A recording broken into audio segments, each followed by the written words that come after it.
Okay, so good morning, good afternoon, and good evening, everyone, and welcome to today's Quantitative History Webinar. I'm Sijie, and the moderator for today's session. And it's a pleasure for us today to have Dr. Meredith Paker with us here to present her latest research on the application of machine learning method to historical wage data. And Dr. Paker is now an assistant professor of economics at Grinnell College, and her research mainly focus on the labor economics and economic history, addressing key policy questions on issues such as mass unemployment, wage structure, and economic inequality. And today, Dr. Paker will be presenting on predictive modeling the past, a new machine learning method applied to 7 centuries of wages. And she will present for about an hour. And after that, we will have a 10 or 15-minute panel discussion led by Ms. Yuqi Chen. And Yuqi is currently a PhD candidate in the Department of History at Peking University. And she will join the Center of Quantitative History at HKU this December as a postdoctoral fellow. And Yuqi is an expert on digital humanities and working on using the computational methods to quantitative history research. So we are also happy to have Yuqi as our discussant today. And after Yuqi's discussion, we will open the floor for a 10-minute Q&A session. So for all our audience, please feel free to leave all your questions and comments in the Q&A box, and we'll then just in the Q&A session, we will relay all of them to Dr. Paker. Okay, so without further ado, please join me in welcoming Dr. Paker. And Meredith, the floor is yours.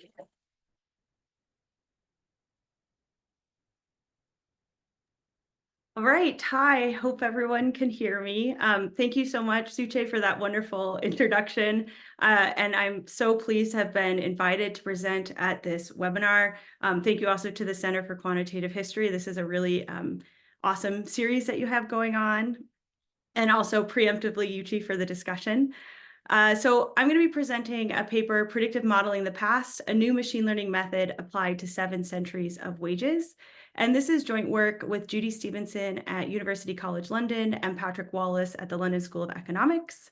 And it is evening in November 6th in Iowa in the United States, and my co-authors are probably asleep, but I will do my best to fairly represent their contributions to the paper as we go along. And just make sure I can click my slides. All right. So economists and economic historians are increasingly interested in the very long run. And by this, I thought I meant up to 1200 until I learned about all of the incredible archaeological prehistorical work going on at the Center for Quantitative History. But by the very long run, I certainly mean back to 1200. And numerous measures of long-run economic development rely specifically on our understanding of nominal wages. And in England, this is really focused on laborers as our class of unskilled workers and craftsmen as a class of skilled workers. And a lot of our longstanding debates in economic history around the world hinge on wage data. When we're thinking about Malthusian dynamics, long-run improvements in living standards prior to the Industrial Revolution, the impact of the Black Death, when we're looking at how regional wages converged and diverged prior to the Industrial Revolution, when we question if there was an industrious revolution, when we discuss the timing and the scale of the little and the great divergences, and when we think about levels of poverty and immiseration in early industrialization, all of these debates depend on wage data. But research on the distant past has been hampered by the scarcity and the uneven quality of economic data available for many centuries ago. This paper currently is on England, which is one of the best studied regions in the world. Wage data have been collected for 150 years, and a lot of our work still relies on early efforts from early economic historians such as Thoreau Rogers, Bowley and Woods, and Beveridge. But even in England, the density and the coverage of our wage observations varies a lot as we look over the 700 years of wage data that we're typically working with. And like in other places, most of our observations are for the period after 1800. And so what have we done? The approach of economic historians has always been to kind of interpolate to fill in these gaps. And this has been done kind of by hand, by Phelps, Brown, and Hopkins, and by Allen. But in the last 25 years, the dominant approach has been to generate long-run regional wage series using regression models. And in the field, we've been kind of treating these interpolated or regression-based series as our best possible estimates. And there's not been a lot of discussion about this methodology in the wage literature. For example, one of the big debates right now is how do you define consumption bundles and construct indices? And all of this has to do with the prices side of calculating a real wage, but not our nominal wages. And so in this paper, we are returning to the issue that these long-run wage estimates are actually just predictions owing to the scarcity of data as we go further back in time. And so we want to explore, are these still the best possible predictions? Certainly 25 years ago, when Clark introduced this method for England, they were. And then we want to kind of confront this issue by designing a new framework to make more accurate predictions of historical economic data. And so this paper aims to answer two key questions. So first, how can machine learning improve predictions of historical economic variables where data are scarce? And what new insights can we gain about long-run English wage trends at the heart of all of these debates on standards of living using these techniques? And so we're really thinking of it as primarily a methodological paper where we want to propose and implement this new framework using machine learning to predict historical variables. And then we are going to evaluate the efficacy of this framework in a demonstration with English wage data. So we're going to implement this new framework, which we call predictive modeling the past. And basically, it will entail using machine learning to forecast backwards economic variables in order to make more accurate predictions about the past. And then we will demonstrate the method for England using the same data used in Clark's 2005 paper. And eventually, we hope to demonstrate this for other settings. And so what we're going to find is that these machine learning methods do enhance our predictive accuracy. And we're getting more accurate predictions that are also more generalizable to out-of-sample unseen data compared to a regression-based interpolation. And our initial estimates show a reduction in prediction error of about 17%. Then we take our new model and we use it to make a predicted new wage series. And the new estimates that we get from this framework are similar overall, which is good. Nothing too crazy is happening, but they're materially different in the periods where data are the most scarce.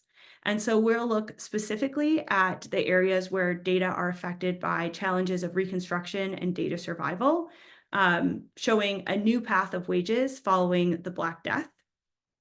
And we're going to be able to generate long-run regional wage series for the first time, and also long-run skill premia estimates.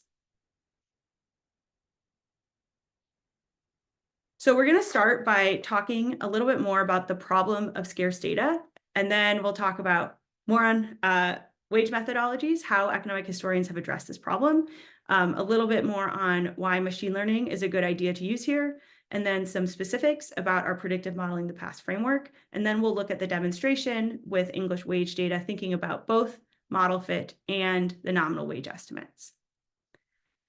So data scarcity, as I'm sure many of you on the call know, is a serious problem in economic history. Basically, as soon as you get out of the 20th century, data gaps are everywhere in economic history. And one of the things that our work really values is finding, cleaning, and making available new data. But there is a limit to do this. So you need to have had preserved underlying records that can be digitized or carefully linked or traced to be able to improve the amount of data that we have for the past. And so to illustrate this problem of scarce data, we can start by thinking critically about very long-run wage claims in England. So the wages used in Clark to generate English nominal and real wage estimates are, from our understanding, the largest collection of nominal wages over this period for England that we know of. And in this seminal work, Clark is combining data from all of these existing sources and also original archival work to generate this very large sample of nominal wages. And so the sample has 12,000 laborer wages and about 30,000 craftsman wages. But if we focus first on the laborer wages, which are these unskilled wages, we're thinking really he's got 12,000 observations here. So on the surface, this seems like a large data set. You have 170 observations per decade. But when we plot these observations per decade, we see that the problem of scarce data is especially acute in certain decades.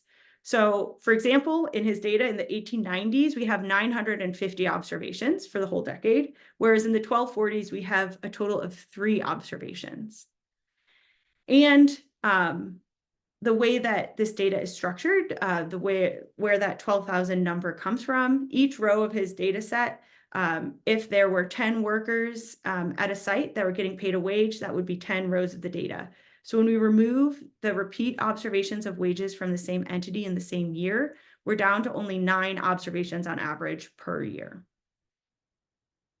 So this is a graph of the count of observations in the labor data from the Clark paper, demonstrating what I was saying here, that in some periods you have a lot more observations per decade than in other periods. And you see this huge spike as we get closer to 1900. So data scarcity, though, is not just a problem with Clark's data. This is a general problem. And what happens is that when you have a regression model that you're using to predict your long-run series of wages, which is in essence a series of fitted values from your regression model, you are unintentionally obscuring this problem of data scarcity. Those predictions are predictions of the average laborer wage based on coefficient estimates of how regions, skill, place, and time impact wages. But you're going to get a prediction for every year, regardless of how much data you have for that year. And so the problem is that when data are more scarce, these regression model predictions are more like interpolations. So your model is more at risk of overfitting. And so this is a general issue with the regression methodology. And so for this project, we comprehensively evaluated all of the papers that use regression models to predict long-run wages. And we tried to be comprehensive. I'm sure we haven't gotten all the papers yet, but we've read through quite a few papers. And for each of these papers, we collected the total number of observations they had and calculated the observations per decade, observations per year, and observations per parameter per year. These are heroic data collection efforts for distant errors and places based on difficult primary sources. But despite the large size of these data sets, all of them have periods where the estimation is reliant on very small samples. So few of these papers have more than 50 observations per year. Many of them have lots and lots of covariates in their regression. So they're including gender and occupation and payment type and source, and they're often interacting these with regions and places. And so we have a lot of parameters, but many years where we have very few observations. So this is a small summary of this data. So what I was talking about here is our observations per year. So you can see for Greg Clark's 2005 paper, we're using the broader number, including laborers and craftsmen, around 46,000. And our observations per year is 57, pretty good. But then in some of these other papers that are also looking at the very long run, we get down to a very small number of observations per year. Then when we count the parameters and we look at the observations per parameter per year, many of these studies have struggled with the scarcity of data in their modeling. So what do we do? First, we can't ever totally solve the problem of data scarcity.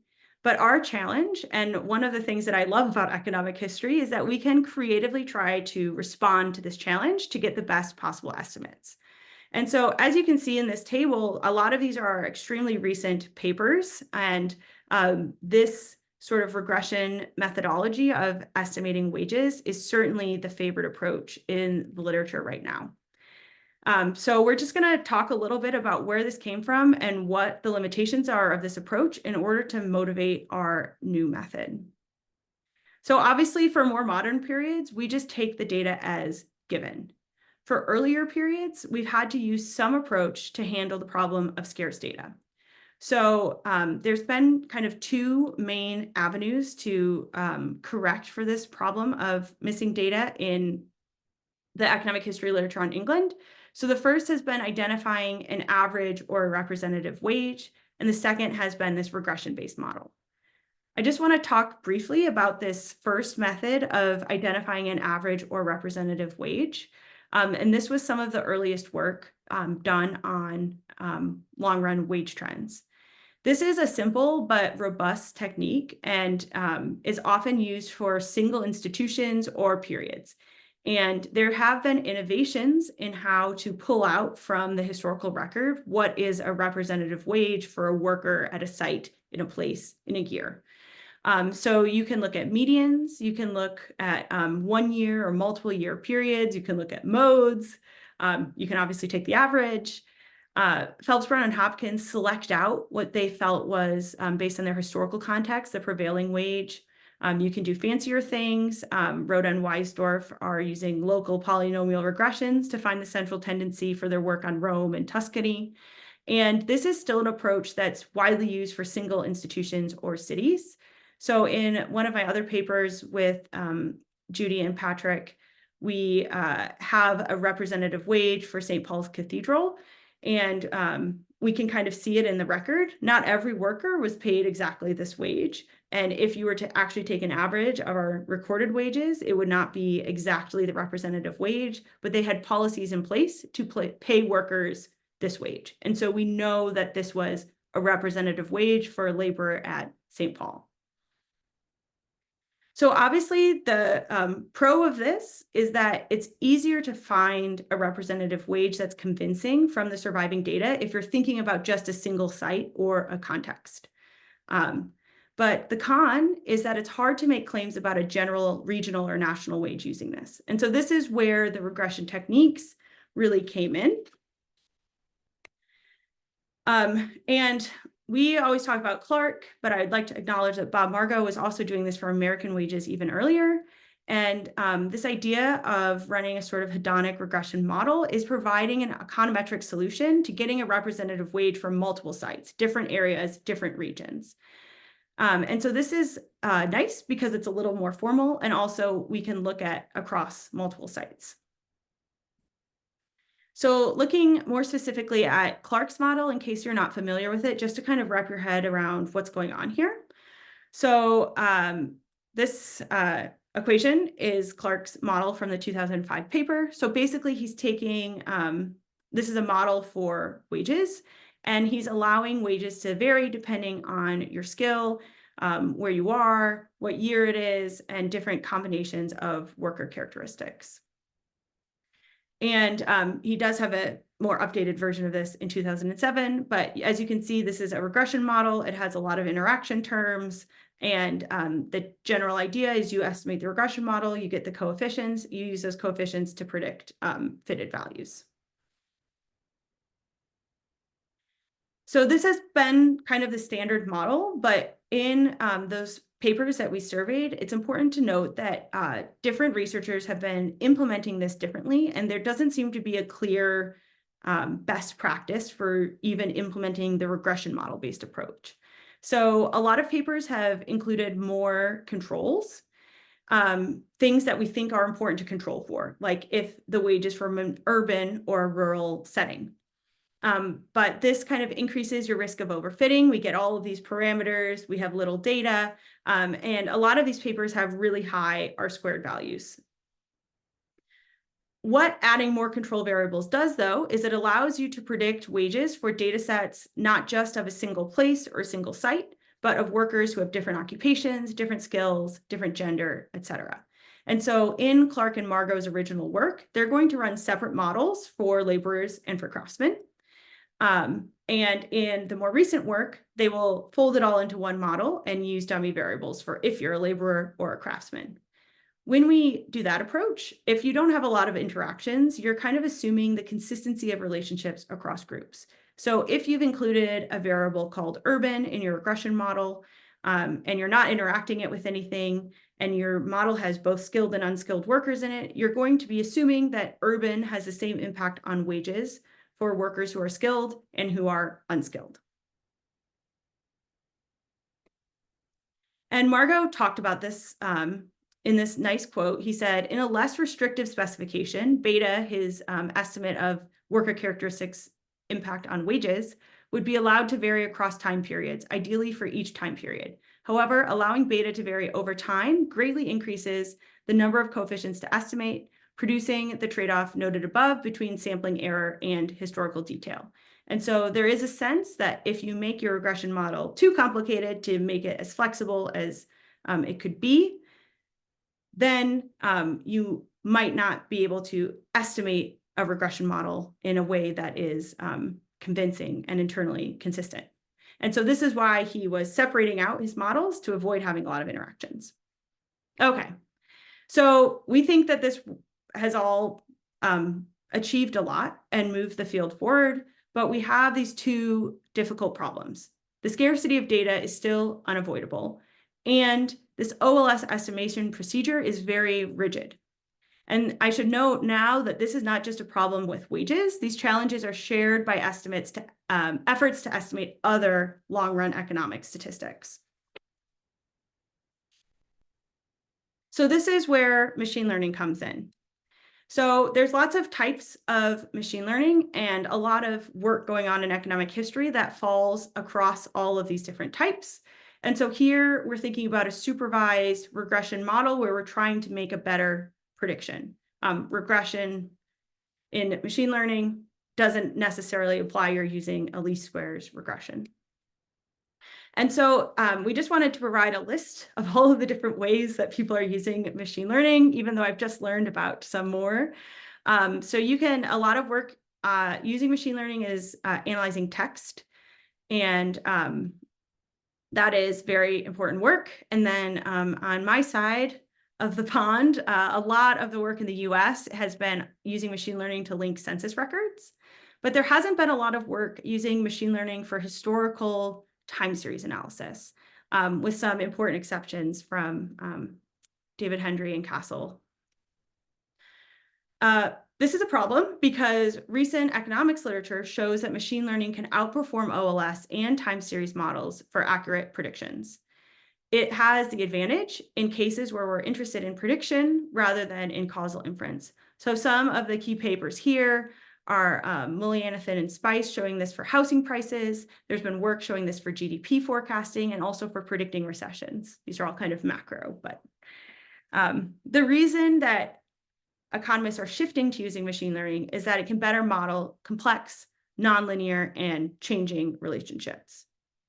And this is because it's optimizing predictive accuracy. So if we need an accurate short-term forecast in a complicated system, machine learning is going to be able to add a lot of value. And this is because it's very good at capturing nonlinear relationships. So we want to use it for hard problems.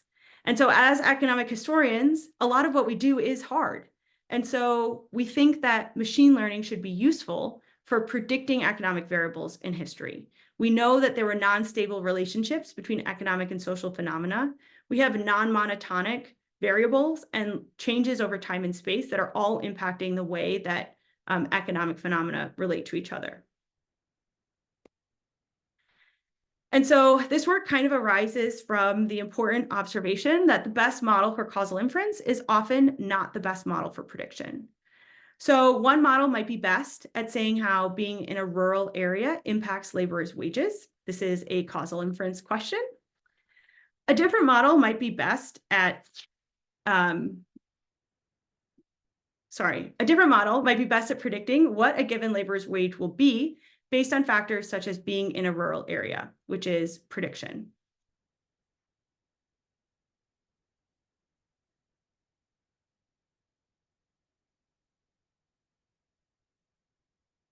And so I teach econometrics, so I just put up a tiny little regression model here to help you orient your mind to the fact that when we're thinking about a prediction, we're thinking about predicting Y. When we're thinking about a causal estimate, we're thinking of getting an unbiased estimate of beta 1. So these are different problems. So because we are actually interested in making predictions of a representative wage, the question is, how can we make those predictions as good as possible?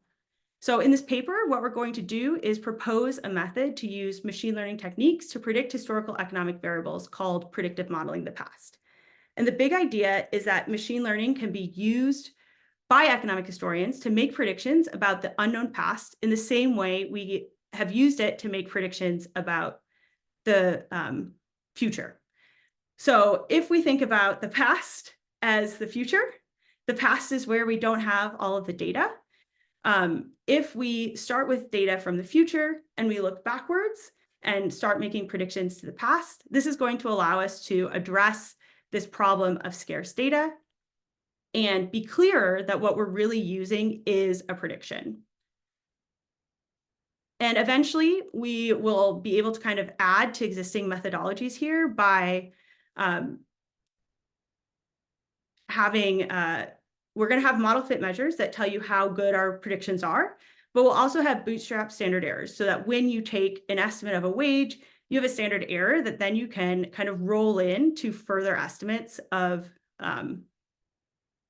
your variables. Sorry, I'm just having a small problem with my slides. Okay. So the method. We always need to be careful when we're making predictions of time series variables. Our first challenge here is autocorrelation. So each point in time is going to be related to the observations just before and just after it. So it's important for us to take the chronology into account in our modeling. We have to make sure that we leave this gap between the data we use to build the model and the data we use to see how well the model fits. Otherwise, we're going to think our model is predicting well, but it's really cheating because it's seeing the data that we use, it's seeing the answer when we evaluate the model fit. And so the core insight here is that we care about how well our model predicts unseen data, not just the data that we use to build the model. A related challenge is overfitting. So when you're using a flexible model, like a machine learning model or Clark's model that has all of these interaction terms, we risk our model kind of memorizing the data that it was built on. This is going to make it worse at predicting unseen data that is different than what it was built on. And so we need to prevent our model from matching too closely to the data it was built on so that it'll be generalizable and make these good predictions. And so to address these challenges in our new framework, we're going to build our model on different data than we use to evaluate how well it predicts. We're going to pick these data from different time periods so that it's not impacted by autocorrelation. And then we'll develop the model thinking about optimizing our out-of-time prediction. And that's how we'll refer to a prediction on unseen data from a different time period so that our model is not overfitting.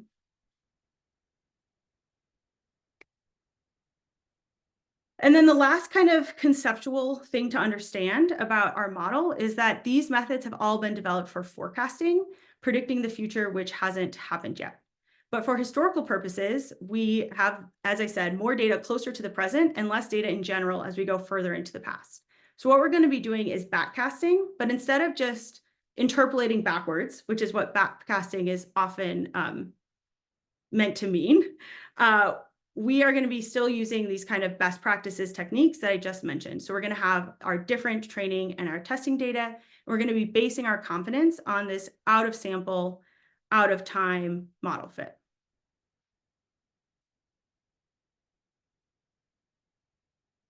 So to be a little bit more specific about what's going on here, in our predictive modeling the past framework, we will be using machine learning methods to forecast backwards economic variables. And so we're going to build our model using all of the data from a point in time to 1914. And then we're going to test how well our model fits unseen data 2 years before that point in time. We'll use the model that we know fits well to then predict the variable 3 years before that point in time, and then we'll repeat these steps for all of the years. So this is like a little bit abstract. So it sometimes is helpful to think about, like, how do we get the prediction for just a specific year? So if we want to predict the year 1867, we will build the model using data from 1870 to 1914. And this is often referred to as training a model. This is our training data. Then we'll see how well the model fits for 1868 using the actual data for 1868. And so this is kind of the validation step. So this is our testing data. And in this step, we're going to calculate measures of model fit to make sure that our model is performing well. Then when we know our model performs well, we are going to use that model, which we trust, to make predictions about 1867. So this is our prediction window. And then the idea is that we have 700 years in our sample. So we're going to do this 700 times to get predictions for every year.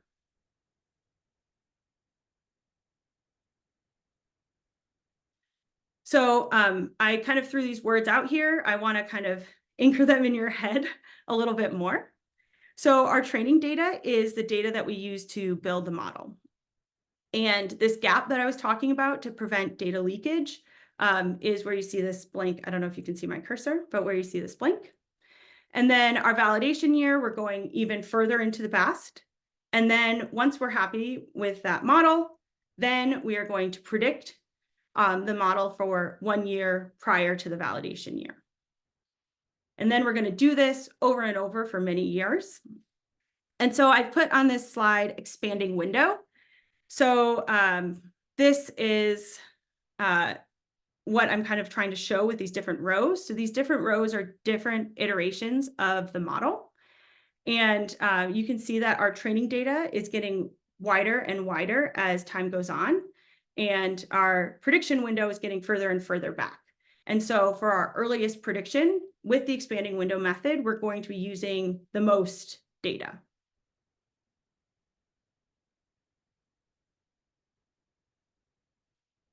So unlike a regression, this has the benefit that we're not using the exact same coefficients to predict in every single year.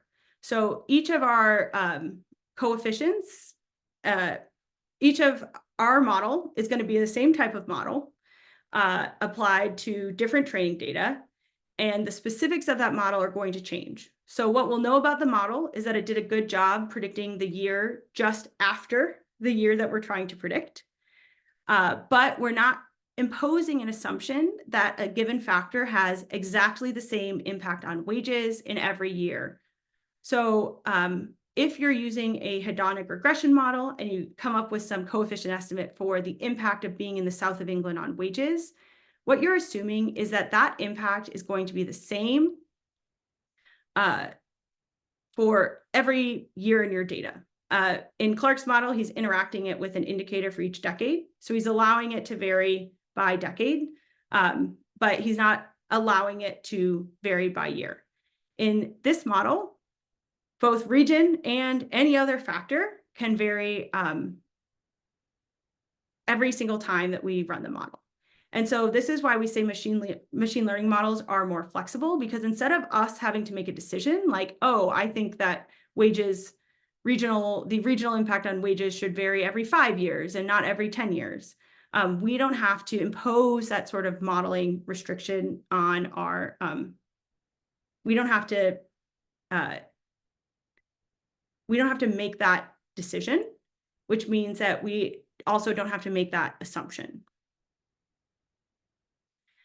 So we've kind of designed this framework to be general enough to incorporate any sort of machine learning algorithm.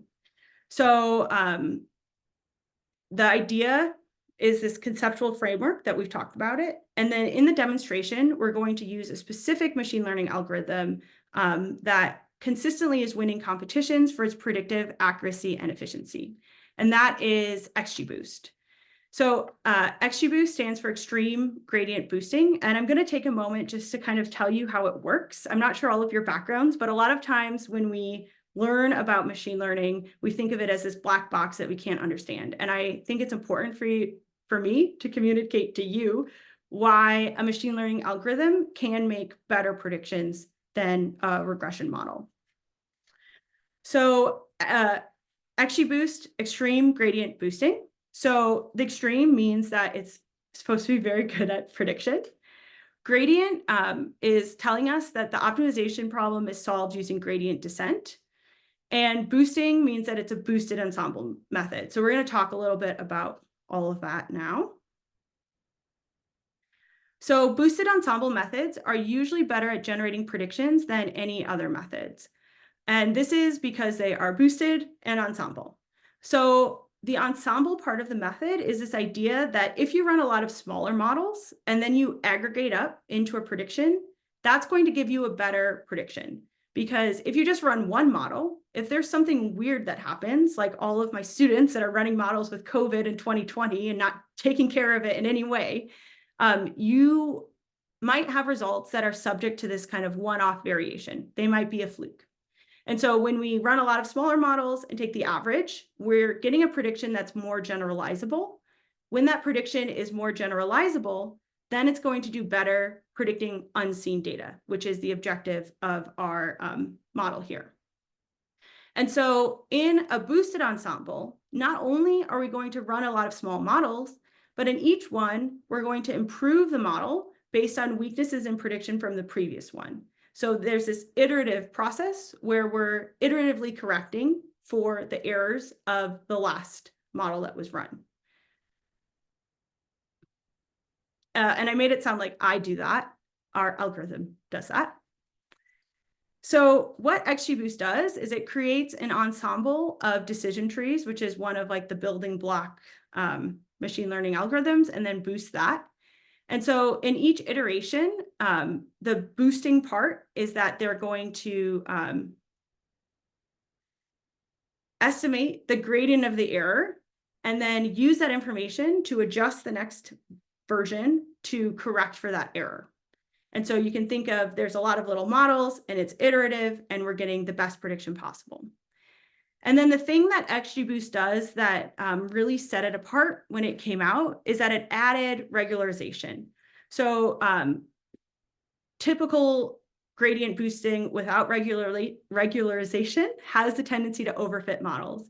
But XGBoost has some built-in and not built-in ways that you can regularize your model. So it's going to penalize model complexity, and you can control how much it penalizes that. It's also going to prune these base decision trees so that nothing is getting too complicated to the point that it might be overfitting. And then XGBoost is really well known for handling missing and scarce data very well. So it has this built-in process for determining which direction on a decision tree you should go if you're missing data. And it's typically seen as good for data that has a lot of indicator variables. So when you think about what we have on wages, you can think that we have a bunch of dummy variables for counties. We have dummy variables for whether your wage was paid by the day or the hour or the week. It's lots and lots of dummy variables. And so XGBoost is particularly good at handling that. So we also have to decide how to tell if our model is fitting the data well. And so in our demonstration of this method, we use the root mean squared error. This is kind of a standard measure of model fit. So you're thinking about the average difference between the actual values and the predicted values, where a larger value indicates worse model fit. So we want a low value of this. And the units are the same as our outcome unit. So this is the equation. It's not very hard. The thing to remember is a bigger root mean squared error is more error and worse predictions.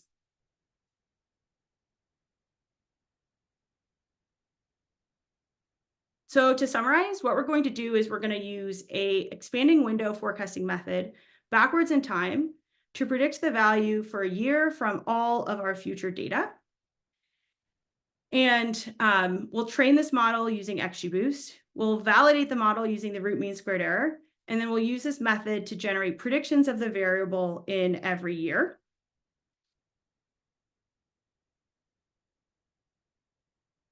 So now let's move to our application using this English wage data.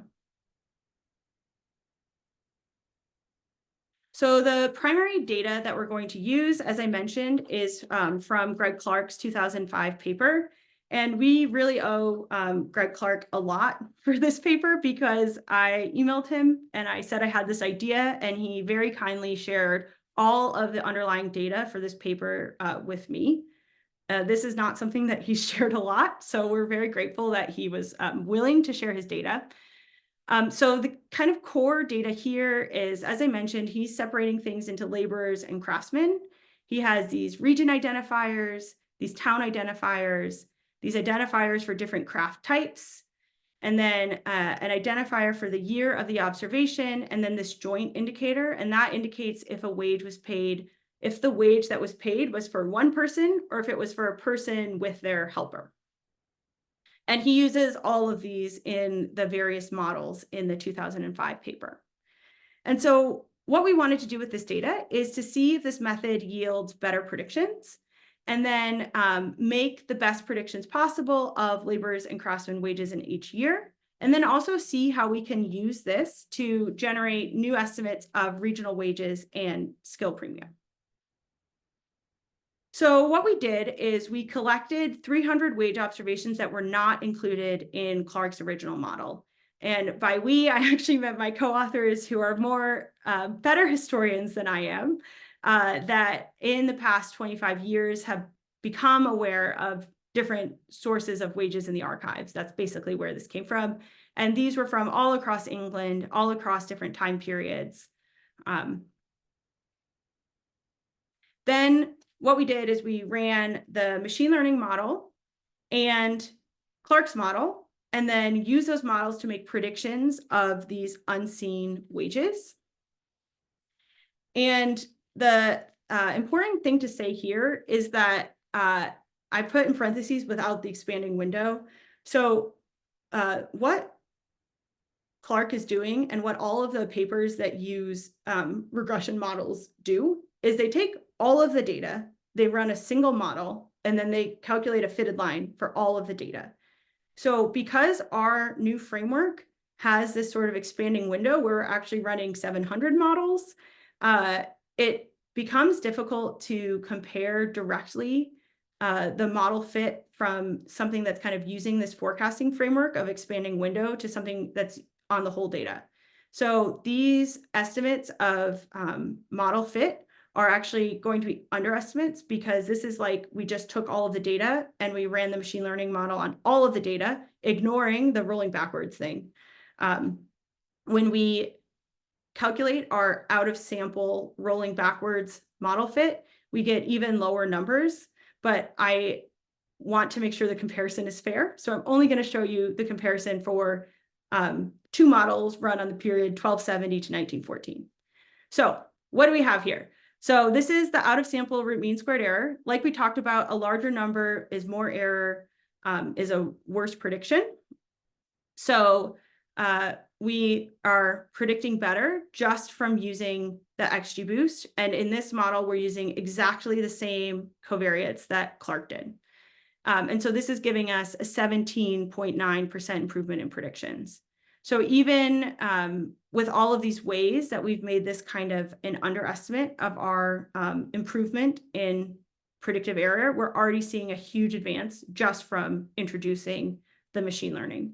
And so in a later version of this paper, one of the things that I would like to see is, if you think about this rolling backwards framework, we're innovating by using machine learning methods, by focusing on out of sample model fit rather than in sample model fit, and by having this expanding window rolling backwards in time forecasting framework. And so we should eventually be able to not only tell you what the improvement in model fit is, but carefully attribute that to all of those different improvements in the method, but we are not there yet. Okay, so what do we get?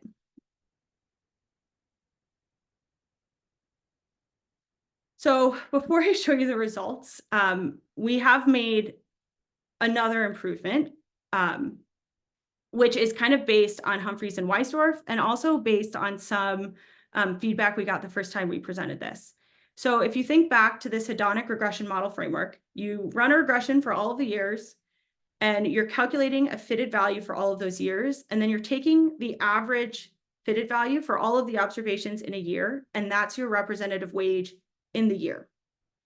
The problem with that is that if you think that your data are more scarce in some periods than in other periods, then when you calculate those fitted values, in some years, like in 1890, you're averaging 200 observations, but in 1270, you have one observation to work with of the fitted value.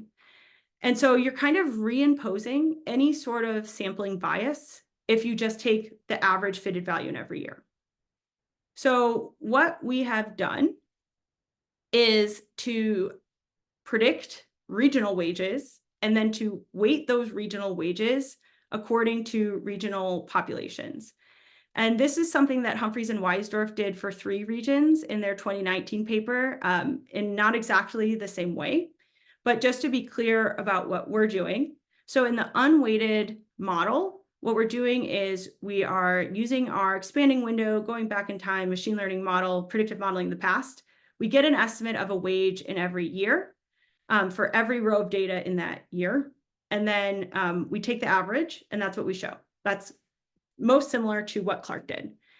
In the weighted model, what we do is we make those predictions only for London, only for the Southeast, only for the Southwest, only for the North, and only for the Midlands.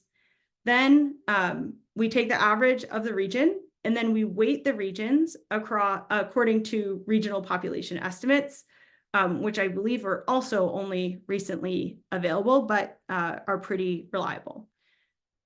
So we went through all of that work. These are our nominal wage estimates, weighted and unweighted. And we're looking first at the laborers here. So the only period where this is really seeming to matter is in like this 1680 to 1750 period, where our unweighted average estimates are too high. So what this is telling us, because the only thing that we're waiting on is region, this is telling us that Clark kind of oversampled regions that had higher wages for this period compared to those regions' population. And we're just using the total population, not the population for any sort of specific occupation. And then I'm going to show you craftsman's estimates. And in the same way that we made predictions for the North and predictions for London and predictions for the other regions, we also are using the same model to make predictions for laborers and craftsmen. Unlike in a regression framework, where that would kind of limit the flexibility of our model by not allowing those covariates to have different values and different impacts on wages for the laborers and the craftsmen, our machine learning framework is flexible enough that it will still allow there to be variation. And so we can use the same model to make all of the predictions, which is parsimonious and nice. So here are the craftsman wages. So the scale is different. The craftsmen are always paid more because they are more skilled workers. And I should also say we made a couple adjustments to the sample. We dropped craftsmen that weren't in skilled trades that actually had to do with building. This is supposed to be for building laborers only. And my co-author, Judy Stevenson, is an expert on building laborers. So she was able to tell me that we had like sword makers, and she was like, those aren't builders, which is kind of obvious when you think about it. But the word was like an old English word I didn't recognize. So anyways, when we look at the craftsmen, what we see is a much bigger kind of impact of this weighting. So our weighted series, again, is going to be a lot more tempered in this 1650 to 1750 period. And this is because our scale is stretched out, this is a much bigger difference for craftsmen than for here are the laborers. We have a difference of maybe like 3 pence, and here we have a difference of like closer to 5 pence. So as we move forward, I'm going to show you the weighted estimates, because those are the ones that we think is the more appropriate technique. And then just to kind of preempt, hopefully someone is having this question, but for the craftsmen, we have different trades. We have masons, we have carpenters, we have roofers. We are not weighting based on occupational shares. Until you have the sort of integrated micro census data, it's very hard to get good data on the share of different occupations in the total economy over time in England. And so we are allowing the sampling to kind of drive the weighting of the share of occupations while imposing population weights for the regions. Okay, so these are cool. I worked really hard on them. Why do they matter? I think an easy way to illustrate this is to look at a period that is very important in economic history, but where we don't have a lot of data. And that is the period right after the Black Death. So as I mentioned at the beginning, our wage evidence for England is the most sparse in this early part of the data set. And there's been a lot of work kind of debating the impact of the Black Death on wages. And a lot of this refers to Malthus's model, which viewed the Black Death positively for improving living standards. And ever since, we've been kind of questioning if that was right. And some of this work has really focused on the way that those wage data were recorded. So a lot of recent work has looked at annual service contracts or data that wasn't paid by the day, because to kind of see, we don't know how many days people worked. And so have we been missing something when we think about wage patterns over a year versus 4-day wages? And this is a good place to compare because, as I mentioned, Clark's data is scarce. So when we make this comparison, we also have to make one other adjustment. So I can't remember which footnote number it is, but in this tiny footnote at the very end of the Clark 2005 paper, he mentions that he scales all of the wages in his data by 0.905. Why would he do this? So as historians, we know that what we collect from the archives as a wage data is not actually the wage that workers got. So if we're looking at accounts, we're seeing how much was paid to have the roof on my house fixed. But that is the outflow, but it's not necessarily what the laborer got. And so a lot of Judy's book on contracting identifies a lot of different subcontracting relationships that occurred, especially in the building industries, where instead of getting everything that the people who own the building was spending to get a new roof, you would get some fraction of it, and then there'd be some overhead going to the person who found you the job or who trained you or something like that. And so Clark decides that 0.905 of everything that was paid out in an account book actually went to the laborer. And so we are going to scale all of our estimates by 0.905 after running the model when we compare it to Clark. And one of the other ways that we're hoping to develop this paper, or even maybe in a follow-on work, is to try to come up with better guesses for what that charge out rate is. We like this scaling by 0.905 because it's very clear. We can tell you that's exactly why the lines are going to be lower on the next slide than what you've seen. Okay. So what do we find? Basically, we're finding a stronger response after the Black Death for laborers and a weaker response for craftsmen. So for craftsmen, what we see is kind of this plateau before the big acceleration. And this is really interesting because it aligns with this recent work I was telling you on the Black Death, which has seen the annual contracts show a much smaller response on average to the Black Death than day wages, but they also show this kind of different pattern. So let me show you what I'm talking about. So here the blue line is our new estimate. And as I said, this is the regionally weighted estimate that's scaled by 0.905. And then we have Clark's estimate, which is also scaled by 0.905, but is not regionally weighted. And so this is only for laborers, so our most unskilled workers. And you can see Clark is already showing that day wages strongly responded to the Black Death, but we find an even stronger response at the beginning. So this is important because if you are working with the Clark data and you're looking at this 1400 to 1425 period, you're thinking that, okay, wages and therefore standards of living were steadily increasing over this period. But what we find is that a lot of that increase kind of already happened, and that there was actually maybe some erosion in wages during this period that otherwise you might have been thinking was a period of good times for laborers. But this gets really interesting when we look now at the craftsmen. So these are the estimates for the craftsmen. And again, the machine learning estimate is in blue and Clark's estimate is in red. So what we see here is the total opposite. So instead of having a stronger response than Clark had been suggesting, our estimates are showing a weaker response. So you can see this really important skill differential. So there's a sense in which if we think the machine learning results are more accurate, that the Black Death is helping laborers and not craftsmen. And really interesting, you see in this 1350 to 1400 period, that same kind of plateau that I was mentioning. And so that there are 50 years here where workers are not really seeing a big benefit.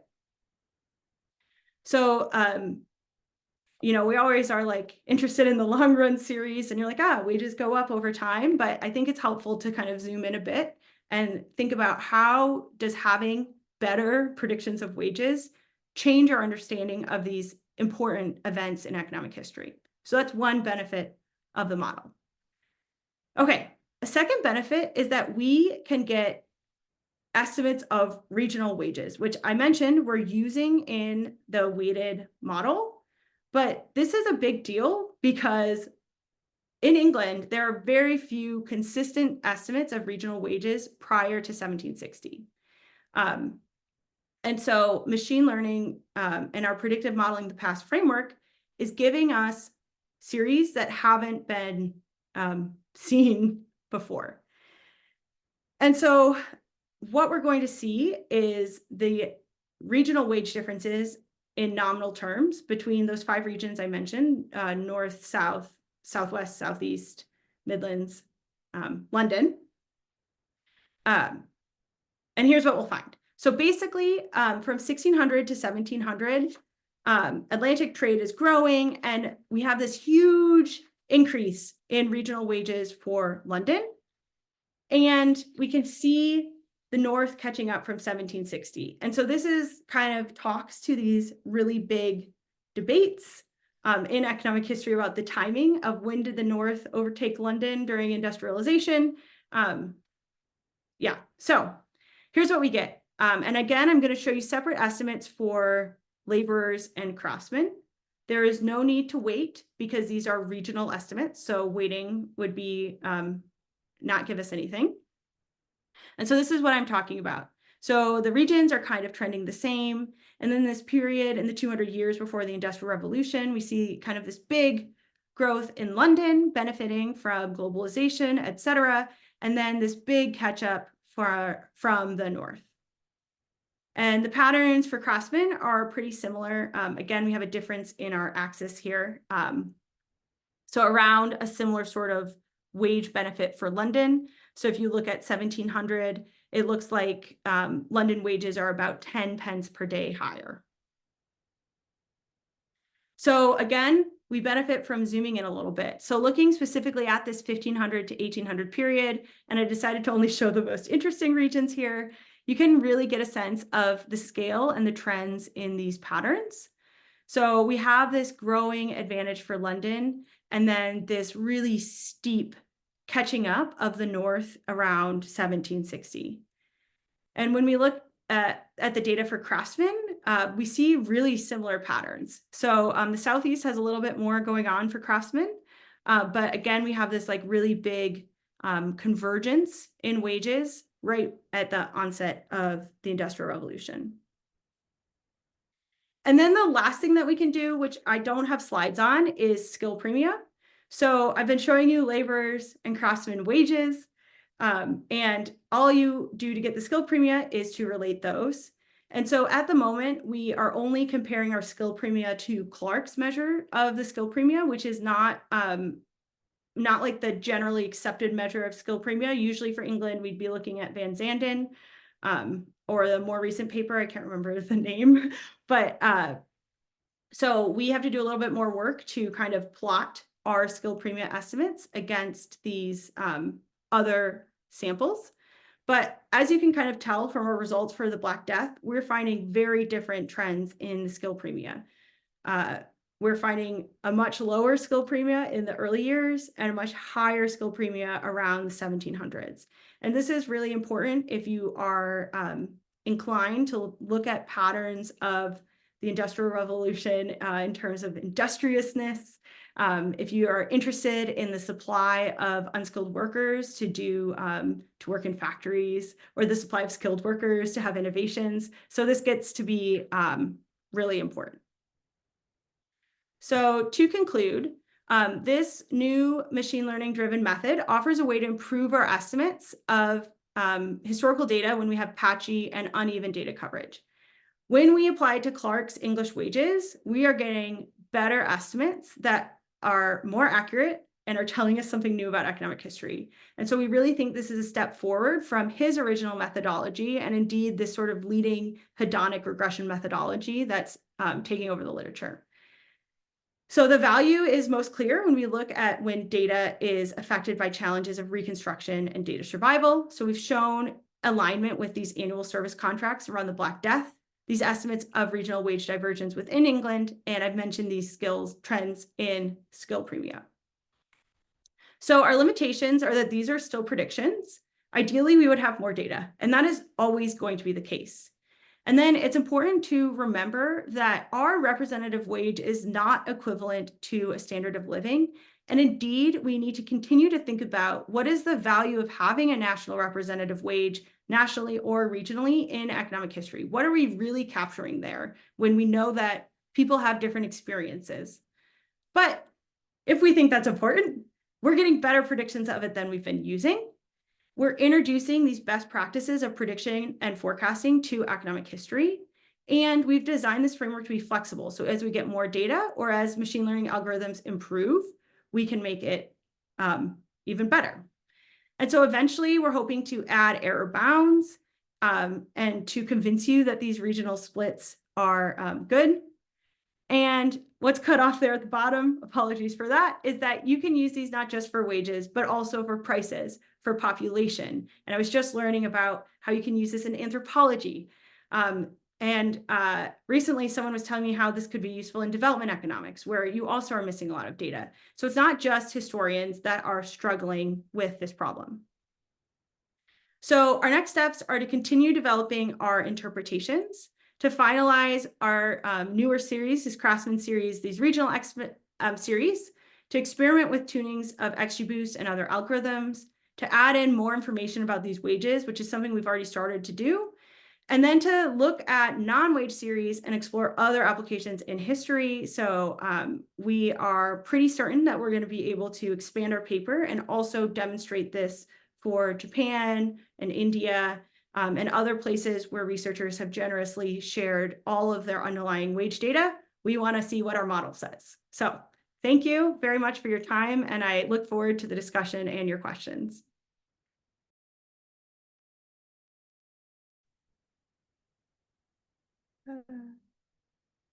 Okay.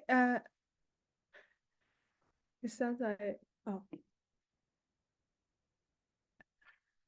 Okay, thank you, Meredith, for such an intriguing presentation. And now we'll turn to Yuqi's discussion. But before that, please still allow me to remind our audience, and please feel free to drop any questions you have in the Q&A session, and we will ask Dr. Paker to address them later. Okay, so over to you, Yuqi.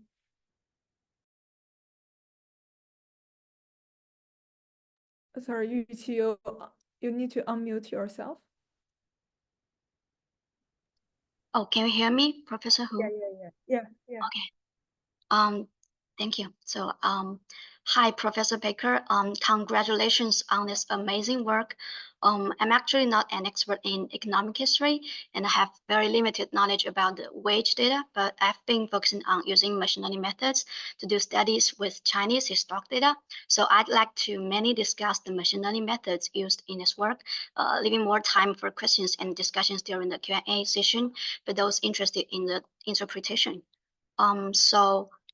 Just as Professor Paker has already introduced in a study, Professor Paker and her co-authors raised a very important question. The long-run wage estimates that economists have traditionally relied on are actually just predictions owing to the scarcity of the data. Are they still the best possible predictions now, and as they were when the method was introduced?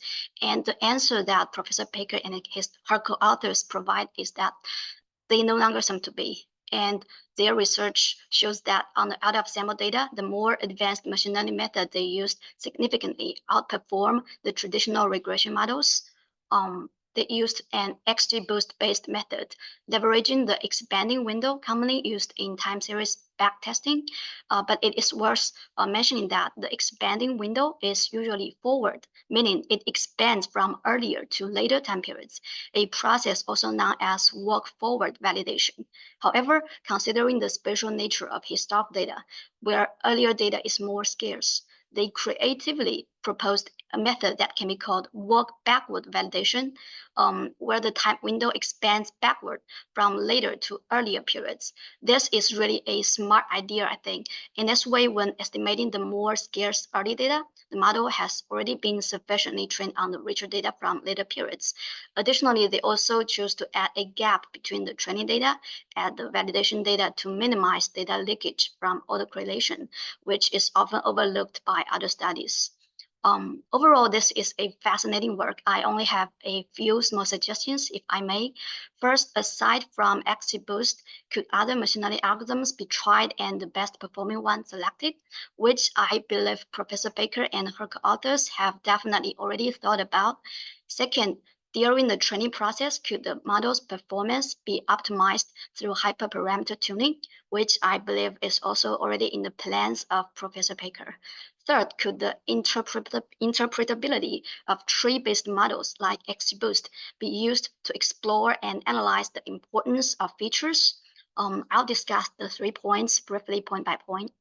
So first, for those who may not be that familiar with machine learning methods, unlike the more popular deep neural networks recently, the XGBoost used in this study is actually a different machine learning algorithm called gradient-boosted decision trees, or GBDT. GBDT is like a team of decision trees where each new tree learns from the mistakes of the previous ones, gradually improving the overall performance. Deep neural network, also called DNN, on the other hand, as shown in the right figure, is like a complex maze of interconnected neurons or convolutional layer, where data flows through many layers of transformations, with each layer extracting progressively more abstract features from the data.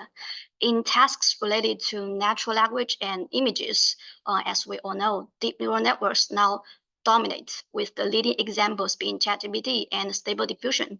However, in tasks related to tabular data and time series, the situation is somewhat different. There is hardly any algorithm that can achieve the state-of-the-art performance across all datasets.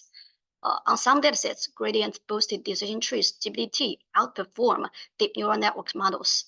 But on other datasets, deep neural network models outperform GBDT, especially in recent years on some very large datasets. In fact, researchers in the relevant fields have been debating for years which is superior, gradient boosting or deep learning for those specific tasks. Although I would never doubt that the XGBoost used by Professor Paker can achieve excellent performance on the wage dataset.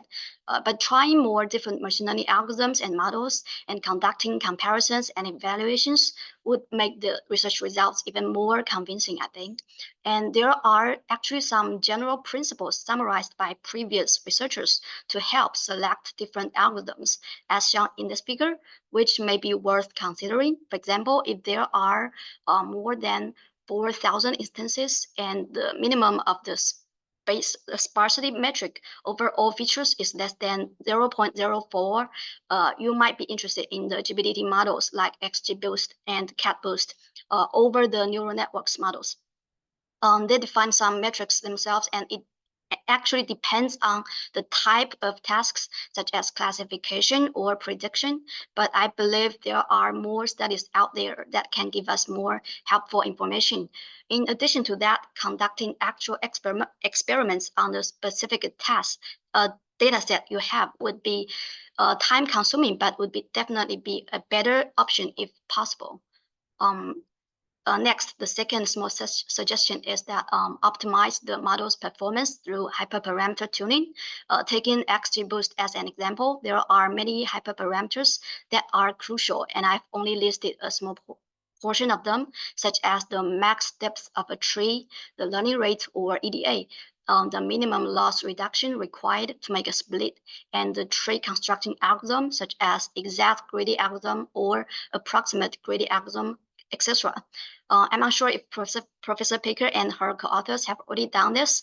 If so, it would be great if more information about the optimal hyperparameters could be provided.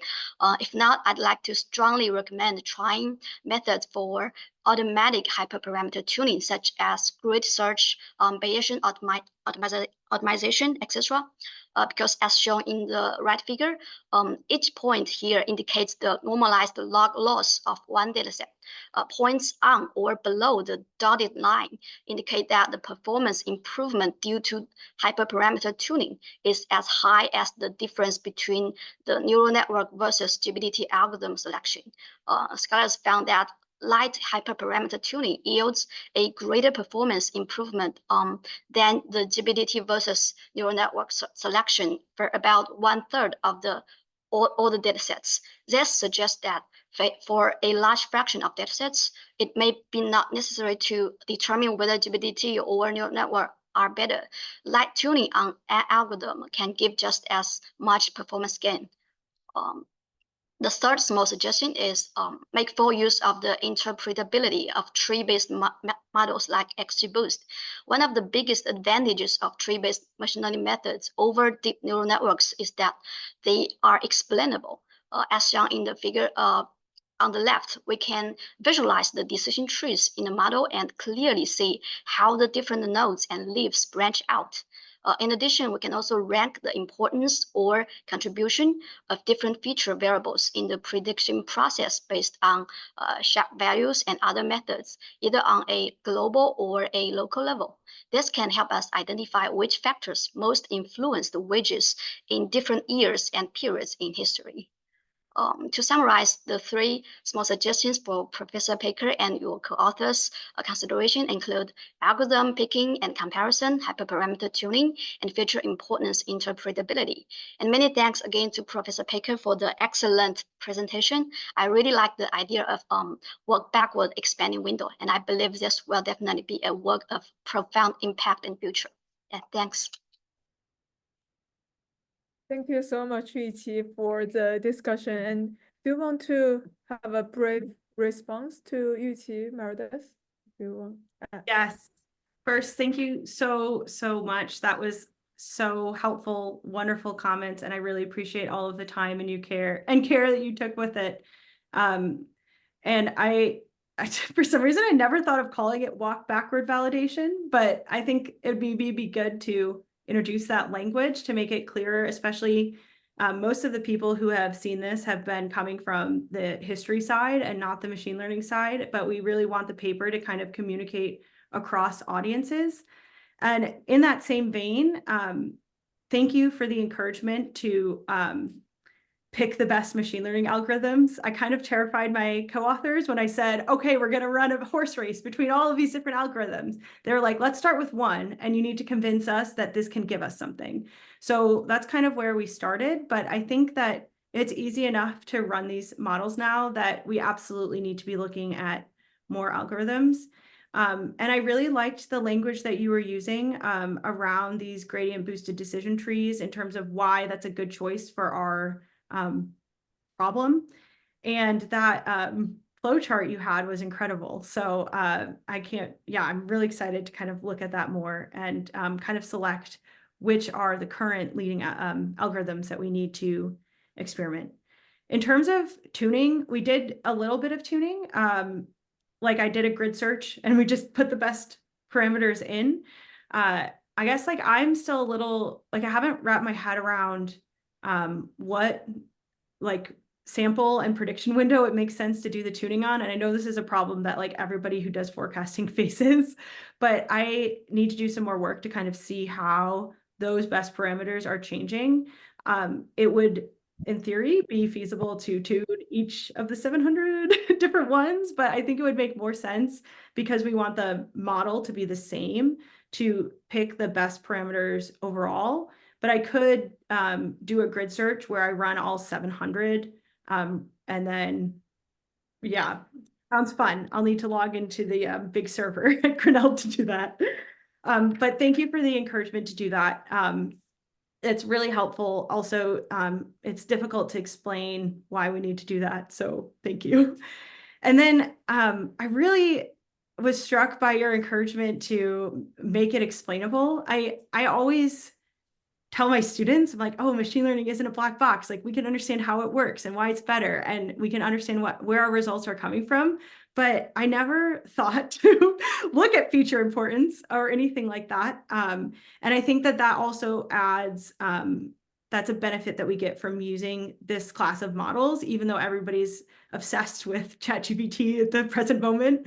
So I think that that'll really strengthen the paper. So I haven't really said much in response, except for thank you so much for the excellent suggestions and for the encouragement and for all of the care that you took reading our paper. And please send us your slides, and we really appreciate it. And you've really added a lot, so thank you.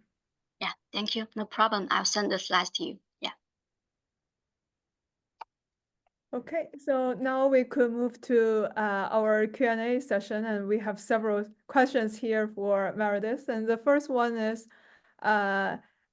raised by Daniel, and he asked that when you choose models, which kind of factors you will consider, and especially for the model of hedonic regression model.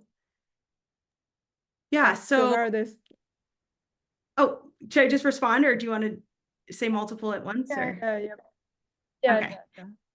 So in the hedonic regression models, the economic historians using those have tried to collect data on the factors that they think are important to wages, which is why you have a lot of place-based indicators like regions. And then increasingly you see people using occupations and gender because these are things that impact your wage. But the decision about what variables to interact and how often you want to let these different covariates change is something that is just driven by the economist's modeling instinct. It's not the same as in machine learning. It's so much more parametric in the sense that you're thinking about, I need to have a regional effect. It needs to change over some time period. Let's let it change every decade.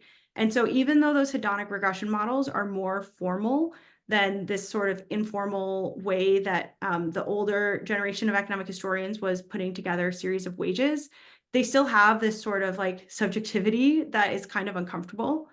So I think machine learning helps a lot with that, just in being generally more flexible and handling like issues of variable selection, parameterization better. But in terms of like what machine learning model we used, I used XGBoost because I used to work in mortgage performance modeling, and that always won all of our tests. And I think XGBoost is especially good at sparse data that has a lot of dummy variables. And so that was just like my first go-to. But as we've been discussing, I need to look at other models, and I really appreciate the encouragement to do so. Thank you. And I think you have just kind of also addressed the other question asking you why you're using the XGBoost model. And so we can also, another question is raised by Zheng Zhang is that, can we use the expanding window modeling approach to predict the data gap in the middle of time series? Yeah, thanks. That's a good question. So each year, that data gap is going to be in a different spot. And so eventually it will get predicted. So if you think of we've got all of the data up to a point and then a gap and then the validation and the prediction window. If you go 3 years into the future, then your model is going to be predicting where that data gap is. So we actually get a full time series of prediction. It's just that in each iteration, we're leaving that gap so that there's no leakage between the training and the testing data. Yes, and also for Brett's question that if there's a difference between the light GBM model or NN model, how should we interpret the different results? Yeah, I mean, we hope that it's not too different. And I feel a little bit reassured that our results, even though they're different from Clark's regression model, they're different, but they're not too different. So, the historians aren't all out of a job yet. So I think in the case where we're doing a test between multiple models, the only appropriate response is to determine what measure of model fit we're using and have as our main results the one that's fitting the data the best. So. Yes, thank you. And also Jia Dian's question there, that for regions, is it possible to find explanatory historical events that fit some specific growth or decline? Yeah, great. So it is possible, but you're not able to say something kind of causal about this. So our result is just giving us the patterns over time. And then when my co-authors, who Patrick Wallace is an expert on regional divergence in England in this period. And so when he sees that graph, he's like, oh, I can tell, like, this is London trade. This is this period of the North catching up. And it does kind of make sense to him. So some of you might be like, why is this machine learning economist writing this paper with these historians? And it's because I think it actually is really important that as we generate more results, that those results are, one, plausible according to what we know about history, and two, that we're able to contextualize it. And so I hope that in the final paper, we'll do a better job than I did in this talk of kind of talking about why you see that divergence. It is a new result, though, because we haven't had really long run regional wage data that it's pretty exciting. So it also might generate new questions and more work needs to be done. Yeah, thank you. And another question is raised by June, the same. So two questions. First is, how is the method compared to autoregressive models or other classic time series models? And did you do actual work to fill in missing data, or just let a model to handle it? Great questions. So to the first question, in the next version of the paper, when we are doing kind of a horse race between different models, we will be throwing in like a simple like AR1, AR2 model to kind of see how we're doing. And we'll use the standard Python autoregressive packages for that. So it won't be like a full-on time series thing, but my instinct from reading the literature is that this will still perform better than that. As long as you're not trying to do and it's important to kind of keep this separate. So these machine learning models, I think, are best at making really short-term predictions. And so what we're doing when we make the whole series is we're making a whole series of short-term predictions. And that's why we can do it really well. If we were trying to make, like, let's forecast using the data we have 10, 50 years earlier, then we have a longer prediction window. And I think definitely time series models would be better for that. And then, did we do extra work to fill in the missing data, or just let the machine learning model handle it? We want to let the machine learning model handle it and not be imposing our own sort of interpolation or different regression models you might use to fill in missing data in different settings. We don't want to do any of that. We want to be as clear as possible about what's going on. So we just take the data, put it in the model. Okay, the next question raised by Yuan Can, and she asked to what extent this model can address periods of significant structural change, such as wars, economic reforms, or technological revolutions. Since XGB boost relies on learned patterns, is there a risk that it might underestimate or miss the impact of these diverse events, given their potential to disrupt the continuity in historical trends? Yeah, thank you. This is a great question after my own heart. A lot of my other work is on big structural changes and how they interact with recessions. So this is something that I am very aware of. So what we're hoping is that some of the performance boost that we're getting is by modeling these better. So when we take a regression line and we fit it for the whole period, we are just abstracting away from all of that structural change. But when we make a different prediction in each year, you can see that the series were a lot more volatile. And we hope that this method is not just more flexible in how the covariates come together, but it's going to allow us to, we're literally estimating a different estimate in every year. We're allowing the impact of our covariates to change in every year, that's going to help us better capture structural change compared to prior models. And so, as I said, I haven't done like the decomposition of where our predictive, prediction error benefit is coming from. But in the long run, I hope that that part of the predictive error that's because of using the walk backward framework is going to be really significant and something that historians can really kind of hold on to as a way to fix this big problem that they've had with regressions. Because it hasn't been the economists saying these regression models are bad. It's the historians saying, how can you assume that the world was the same in this year as it was in this year, which is a really important question that we have to kind of listen to. Yeah, so it's also related, somehow related to the next question raised by Gideon, that how to use the approach to handle large temporal and spatial shocks. Yes, and so when I think of structural change, I'm thinking of temporal shocks, but the spatial shocks are really important. And those fresh off the press results of our weighted and unweighted series really shows you how this spatial thing is important. And so we're going to keep kind of improving that, but hopefully by doing the regional weighting, we're going to better model the spatial shocks than assuming that whatever data we have in any year is representative of where economic activity was. Because if we're saying the data has problems, we don't want to make that assumption. So fingers crossed. Okay, and the next question is that could you tell us a little more about your experience of using XGBoost and advice about how to get started in using it? Yeah. So as I mentioned, I started using it when I worked for the US government and I was doing mortgage performance modeling.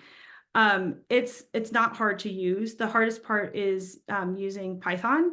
So what I tell my econ students, and I don't know if you're an economist or not, a lot of economists use Stata. We're really good at Stata. Stata is like perfectly designed to do econometric work. If you want to start using machine learning, you need to switch into Python. Don't start using Python for econometrics because Stata is much faster. But if you start using Python for machine learning, it's not hard to do. It's about like downloading the right package, tuning the model. The hardest part coming from other statistical programming languages is learning about like putting data in and out of Python and getting that data in the structure it needs to be to run a machine learning algorithm. But that's completely doable. So because of the time constraint, I think that we'll just have the final question here. But for all the questions, we will collect all of them and to forward to Meredith afterwards. So don't worry about that, just missing any questions. But for the final question here, Hao Dong asked that I wonder whether figures of machine learning prediction could be used to causal inference or not. Yes, there is a whole area of machine learning called causal inference machine learning. And that is where I would just go back to the classroom. Like causal inference is the bread and butter of statistics and econ. We've been working on it for decades. So my opinion is that machine learning is in this case good for prediction. But if we want to say, how does X cause Y? I want that estimate to be a consistent, unbiased estimate. And for that, I need econometrics and not machine learning. And so if some of you are in the data science world and you know machine learning and you're wanting to get into causal inference, go pick up an econometrics textbook. That would be my advice. Thank you so much, Meredith, and also thank you, Yuqi, for the wonderful discussion today. I'm sorry that because of the time that we have to wrap up here, but a big thank you to Meredith and Yuqi today, and thank you all for joining the discussion today and to contribute to the discussion today. But before we end, I still have a couple announcements that we are going to host the AHEC conference, the Asian Historical Economics Conference at HKU next month, and also 2 public lectures featuring Professor Bishnu Gupta and also Professor Peter Turchin. So please just stay tuned, and we'll give shortly release more details. So thank you very much. Thank you, Meredith, and thank you, Yuqi. Let's keep in touch and see you next time. Thank you. This was so Bye. great. Bye. Thank you all for your engagement and your good questions. Thank you. Bye.